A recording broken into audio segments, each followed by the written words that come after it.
అంతర్ముఖానికి స్వాగతం సుస్వాగతం. అంతర్ముఖం ప్రేక్షకులు ఇప్పటి వరకు మా ఈ ప్రోగ్రాంలన్నీ ఆదరించి వారి హక్కులను చేర్చుకొని ఎన్నో కార్యక్రమాలు ఈ మధ్య ఎలక్షన్ల వల్ల కొన్ని ఆరోగ్య కార్యక్రమాలు చేయలేకపోయాం.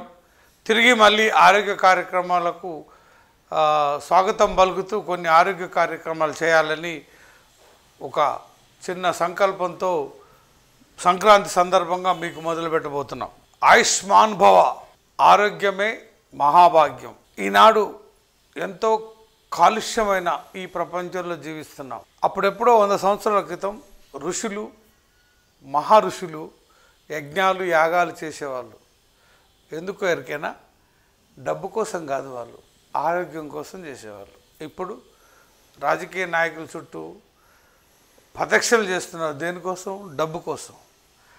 డబ్బే ప్రధానంగా బ్రతుకుతున్న ఈ నేటి సమాజంలో ఆరోగ్యాన్ని మర్చిపోయి చాలా ఇబ్బందులు పడుతున్న యువత 40 ఏళ్ళకే, 30 ఏళ్ళకే, 35 ఏళ్ళకే, 50 ఏళ్ళు నిండకనే ఎంతోమంది వ్యసనాలకు బానిసలై డ్రగ్స్, పాన్ పరాక్, సిగరెట్లు ఇలా ఎన్నో అలవాటు పడి వారి ఆరోగ్యాన్ని నాశనం చేసుకుంటూ heart attack, cancer, sugar, BP ఒకటేంటి అసలు సర్వ రోగాలకు బలవుతున్న.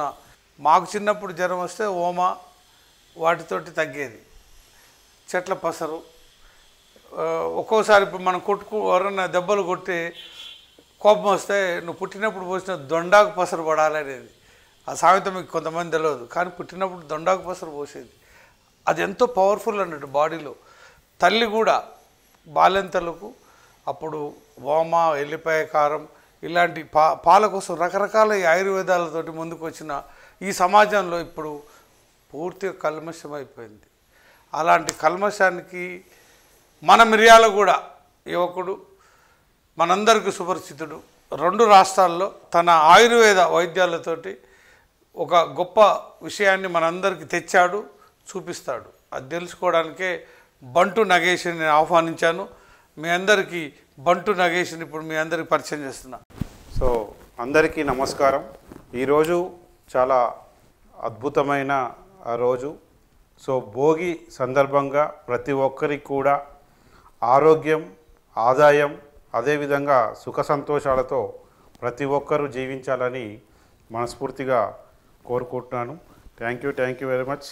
అదేవిధంగా ప్రతి ఒక్కరికి ఆరోగ్యాన్ని అందించాలనే ఒక మంచి ఉద్దేశంతో ఈరోజు మనకి అంతర్ముఖం టీవీ వాళ్ళు అవకాశం ఇచ్చినందుకు ముఖ్యంగా మాకు చాలా ప్రియతముడు, మా అన్నగారు, నన్ను ఎన్నోసార్లు ఆదుకున్న వ్యక్తి కూడా ఈరోజు ఈ స్థాయిలో ఉండేందుకు తన పాత్ర కూడా ఉందని ఎప్పుడూ జీవితాంతం గుర్తుపెట్టుకునే సహాయం కూడా నాకు చేశారు.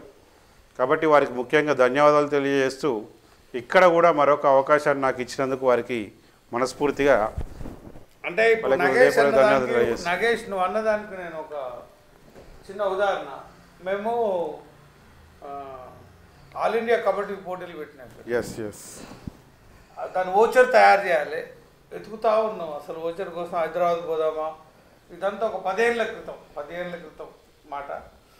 ఆల్ ఇండియా కబడ్డీ గ్రౌండ్లో పెట్టినాం. ఓచర్స్ తయారు చేయాలి, దానికి బ్యానర్లు తయారు చేయాలి, ఇన్విటేషన్లు తయారు చేయాలి, హైదరాబాద్ పోవాలని అలా తిరుగుతున్న టైంలో ఒక ఫ్రెండు ఇక్కడ చిన్న షాప్ ఉందన్న మీకు తయారు చేస్తాడని, అప్పుడు వైష్ణవ్ హోటల్ ఆ సంతలో చిన్న సెంటర్లో అప్పుడే నేను నగేష్ టాలెంట్ చూసి ఇక ముచ్చట్లేదు నగేష్ నీకు అద్భుతం చేసింది. 10 ఏళ్ళ క్రితమే ఆ ఓచర్స్ని, ఆ తర్వాత నేను సర్పంచ్ చేసిన ఎలక్షన్లు, భాస్కర్రావు గారు ఎమ్మెల్యే చేసినప్పుడు, అవి రేపాలవాస్ గారు చేసినప్పుడు, ప్రతి అక్కడి నుంచి మొదలు పెడితే నిన్నటి వరకు మన నగేష్ బ్యానర్లు, ప్రింటింగ్ అంతా రోజువారీ ఆనందం.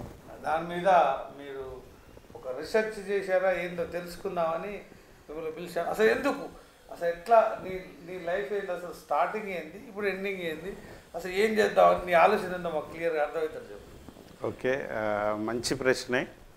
సో నేను యాక్చువల్గా నా లైఫ్ స్టార్ట్ అయింది ఒక డిటిపి ఆపరేటర్గా మొదలుపెట్టి ఎన్నో ఒడిదుడుకులు ఎదుర్కొంటూ దాన్ని ఒక డిజైనర్గా మారి ఎన్నో కాలేజీలకు కానివ్వండి, స్కూల్స్కి కానివ్వండి, అదేవిధంగా పొలిటికల్ పార్టీస్కి కానివ్వండి, చాలా రకాల కలర్ వర్క్ అనేది చేయడం జరిగింది. అందరినీ మెప్పించి ఆ ఫీల్డ్లో కూడా సక్సెస్ అవ్వడం జరిగింది. ఆ సక్సెస్ అయ్యే క్రమంలోనే నేను స్టార్ ఫ్లెక్సీని ఏర్పాటు చేసుకొని దాని ద్వారా ఒక 10 మందికి ఉపాధిని కల్పించాలనే ఒక పెద్ద ఉద్దేశంతో, అదేవిధంగా మిర్యాలగూడ పట్టణంలో క్వాలిటీ ఆఫ్ ద వర్క్ అంటే ప్రింటింగ్ ప్రెస్లోనే క్వాలిటీ వర్క్ ఎక్కడో సుదీర్ఘ ప్రాంతాలకు వెళ్లకుండా ఇక్కడ ఇవ్వాలనే ఉద్దేశంతో దాంట్లో చాలా ఒక 10-20 ఇయర్స్ వరకు వర్క్ చేస్తూ ఉన్న క్రమంలో నా హెల్త్ అనేది డే అండ్ నైట్ వర్క్ చేసేవాడిని. హెవీ లోడ్ వర్క్ ఉండేది నాకు. ఎందుకంటే దాదాపుగా మిర్యాలగూడ పట్టణంలో అందరూ కూడా బాగా సుపరిచితులు. దానివల్ల వర్క్ లోడ్ ఎక్కువైపోయి నేను కూడా హెల్త్ పరంగా చాలా డిస్టర్బ్ అవ్వడం జరిగింది. ఈ డిస్టర్బ్ అవుతున్న క్రమంలో నేను ఎప్పుడు ఈ అలోపతి మెడిసిన్ వాడాలి అంటే అది వాడినంతసేపే తగ్గేది, మళ్ళీ తర్వాత ఇంకా పెద్ద సిక్ అయిపోయేది. అలా నేను ఒక్కొక్కసారి 24 అవర్స్, 48 అవర్స్, 72 అవర్స్ కూడా కంటిన్యూ వర్క్ చేసిన సందర్భంలో నాకు విపరీతమైన గ్యాస్ట్రిక్ ప్రాబ్లం అనేది రావడం జరిగింది. ఈ గ్యాస్ట్రిక్ ప్రాబ్లంతో పాటు వర్క్ లోడ్ వల్ల నిద్ర లేకపోవడం వల్ల యూరిక్ యాసిడ్ కూడా బాగా పెరిగింది. శ్రీనివాసరాజు గారి దగ్గరికి ఒకసారి వెళ్ళినప్పుడు సార్ ఇట్లా బాగా రెగ్యులర్గా ఇదే జరుగుతుంది ఎందుకు అన్నప్పుడు సారు మళ్ళీ నేను వెళ్ళి టెస్ట్ చేయించుకొని వచ్చేటప్పుడు మళ్ళీ యూరిక్ యాసిడ్ లెవెల్ టెస్ట్ చేసినప్పుడు ఆ యూరిక్ యాసిడ్ అనేది ఎక్కువైపోయింది. 1 మంత్ వరకు నేను బెడ్ మీదనే ఉన్నాను. ఆ టైంలో నాకు అనిపించింది, అరే నా 35 ఇయర్స్ నా ఏజ్, నేను అప్పుడే సిక్ అవ్వడం ఏంటి, ఇంకా నా పిల్లలు కూడా ఇవి సెట్ అవ్వలేదు అనే ఉద్దేశంతో హెల్త్ వైపు చాలా కాన్సన్ట్రేట్ చేయడం జరిగింది. ఆ హెల్త్ వైపు కాన్సన్ట్రేట్ చేసేటప్పుడు అన్ని మార్కెట్ని రీసెర్చ్ చేసుకుంటూ వచ్చాం.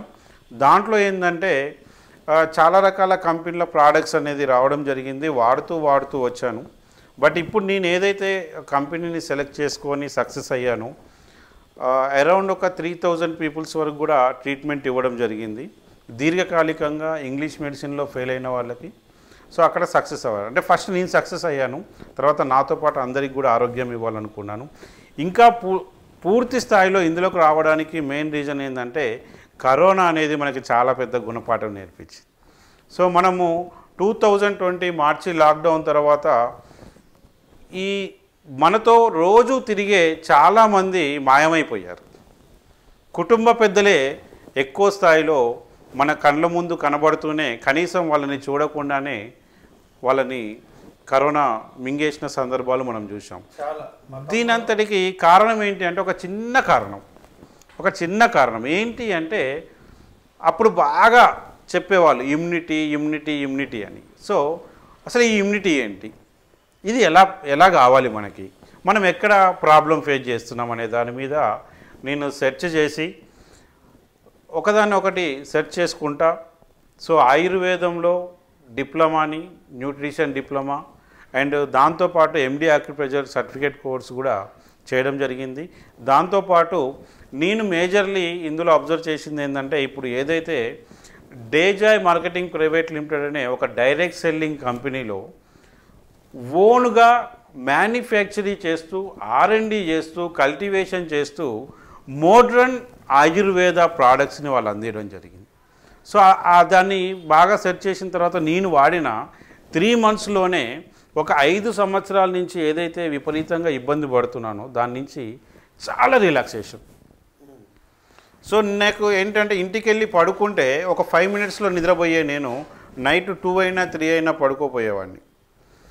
లేదా పడుకున్నా కూడా గ్యాస్ట్రిక్ ప్రాబ్లం వల్ల మార్నింగ్ 3 o'clock 4 o'clock లేవడం వల్ల నిద్ర సరిగ్గా ఉండకపోయేది. ఎప్పుడైతే ఈ ప్రోడక్ట్స్ యూజ్ చేయడం మొదలుపెట్టానో అప్పటి నుంచి నాకు ఇలా వెళ్ళి పడుకోగానే నిద్ర పట్టడం. సో ఆ గ్యాస్ట్రిక్ ప్రాబ్లం లేకపోవడం. ఇంకోటి ఏంటంటే చాలామందికి అర్థం కానిది ఏంటంటే ఏదైనా హెల్త్ ఇష్యూ వచ్చినప్పుడు వాళ్ళు ఎక్కువగా ఇవి తినకూడదు అవి తినకూడదు అని ఇష్టమైన అంటే మనసుకి ఇష్టమైన వాటిని దూరం పెట్టేస్తారు. డాక్టర్సే కాదు, ప్రజలు కూడా అంతే. ఒక డయాబెట్ పేషెంట్ ఒక డయాబెటీ ఒకసారి ఎంటర్ అయ్యింది అనుకోండి, ఇంకా అన్నీ మానేయాలి, ఇంకా ఏమీ తినొద్దు. అక్కడ స్వీట్ కనబడుతుంటుంది. ఒక పక్క చాలామందికి స్వీట్ అంటే ఇష్టం, ఆ కొద్ది కూడా తినడానికి భయపెట్టేస్తారు వాళ్ళని. దానికి కారణం ఏంటి అంటే దానికి సరైన వైద్య చికిత్సకు సంబంధించిన మెడిసిన్ అనేది ఇక్కడ కూడా సరైనది లేదు. దానివల్ల దానికి ఏంటంటే చిన్నది ఒక అందరికీ తెలుసు, అందరూ పాటిస్తారు. యూట్యూబ్లలో ఈ మధ్య చాలా మంది పాటిస్తున్నారు. అంటే హెల్త్ సంబంధించి ఈ మధ్య కొర్రలని, తర్వాత బ్లాక్ రైస్ అని, బ్రౌన్ రైస్ అని ఇవన్నీ మార్కెట్లోకి వచ్చాయి. దాని యొక్క ఉద్దేశం ఏంటంటే ఒక డయాబెట్ పేషెంట్ ఏంటి మార్చి తింటే సరిపోతుంది, తక్కువగా తింటే సరిపోతుంది. తర్వాత ఇంకోటి ఏంటంటే ఫ్రూట్స్ కూడా తినవద్దు అంటారు. ఇప్పుడు డాక్టర్స్ చాలామంది ఫ్రూట్స్ తినమని చెప్తున్నారు. ఎందుకంటే ఫ్రూట్స్ లోపల ఏంటంటే న్యాచురల్గా ఆక్సిజన్ని పెంచే యాంటీ ఆక్సిడెంట్స్ ఉంటాయి. ఇప్పుడు ఒక యాపిల్ తీసుకున్నాం అనుకోండి, ఒక యాపిల్ కనుక ఒక రోజు తింటే, రోజు మనిషి ఒక యాపిల్ తింటే సరిపోతుంది వాస్తవానికి. ఎందుకంటే దాంట్లో యాంటీ ఆక్సిడెంట్ గుణాలు చాలా ఎక్కువగా ఉంటాయి. కాకపోతే ఇక్కడ ఏం జరుగుతుందంటే నవ్య డేస్ పాపులేషన్ హెవీ అయిపోయింది ఇండియాలో. దాంతోపాటు పొల్యూషన్ ఎక్కువైపోయింది. ఎందుకంటే ఒక్కొక్క ఇంట్లో 2 నుంచి 3 వెహికల్స్ అనేది మెయింటైన్ చేస్తున్నారు. కార్లు ఎక్కువైపోయాయి, విపరీతమైన పొల్యూషన్ ఎక్కువైపోయింది, జనాభా ఎక్కువైపోయింది. దాంతోపాటు సరైన ఆహార పదార్థాలు కూడా మనకి దొరకడం లేదు. ఈరోజు భారతదేశంలో 1962లోనే వ్యవసాయానికి రకరకాల కెమికల్స్ అనేది స్టార్ట్ అయిపోయింది. అంటే 1962 నుంచి చూసుకుంటే ఈరోజు భారతదేశంలో దగ్గర ఒక 80 సంవత్సరాల నుంచి బాగా పెస్టిసైడ్స్ వాడి మన భూమిని మొత్తం కూడా గుల్లబారిపోయి, వ్యవసాయం లోపల కూడా మనం రోజు తినేది కూరగాయలు, పండ్లు, ఆకుకూరలు ఇవే రెగ్యులర్గా మనం తీసుకోవడం జరుగుతుంది. కానీ ఎక్కువ పర్సంటేజ్ కెమికల్స్ అనేది స్ప్రే చేయడం వల్ల, ఎక్కువ స్థాయిలో కెమికల్స్ యూజ్ చేయడం వల్ల మనం తీసుకునే ఆహారం కానివ్వండి, అదేవిధంగా తీసుకునే వాటర్ కూడా, అంటే మనం తీసుకునే వాటర్ అందరూ ఏమనుకుంటారంటే మేము మంచినీళ్ళు బాగా తాగుతున్నాం అనుకుంటారు, 5 లీటర్లు తాగుతున్నాం అనుకుంటారు. కానీ వాస్తవానికి చెప్పాలంటే ఇవాళ అందరూ కూడా విషాన్ని తాగుతున్నారండి. చెక్ చేసుకోవచ్చు. ఎందుకంటే మనం తీసుకునే వాటర్లో pH వాల్యూ అనేది బ్యాలెన్స్డ్గా ఉండాలి. మన శరీరం లోపల pH వాల్యూ అనేది ఉంటుంది. ఆ రకంగా కూడా మనం మన యొక్క శరీరాన్ని డ్యామేజ్ చేయడం జరుగుతుంది. అంతేకాకుండా మనం పీల్చే గాలి లోపల కూడా ఆక్సిజన్ ఎక్కువగా ఉందనుకొని మనం పీల్చేస్తున్నాం. కానీ మరి పొల్యూషన్ వల్ల రకరకాల కెమికల్స్ అనేది కూడా లోపలికి వాయు రూపంలో వెళ్తుంది. ఈ రకంగా చూసుకుంటే స్వామినాథన్ గారే ఒక 10 years బ్యాక్ ఆల్రెడీ మన ఆహార పదార్థాల్లో మనం తీసుకునే, అంటే సగటున ఒక మానవుడు తీసుకునే కెమికల్ పర్సంటేజ్ 785% వరకు ఉంటుంది అని చెప్పేసి ఎప్పుడో వాళ్ళు సర్వే కూడా ఇవ్వడం జరిగింది.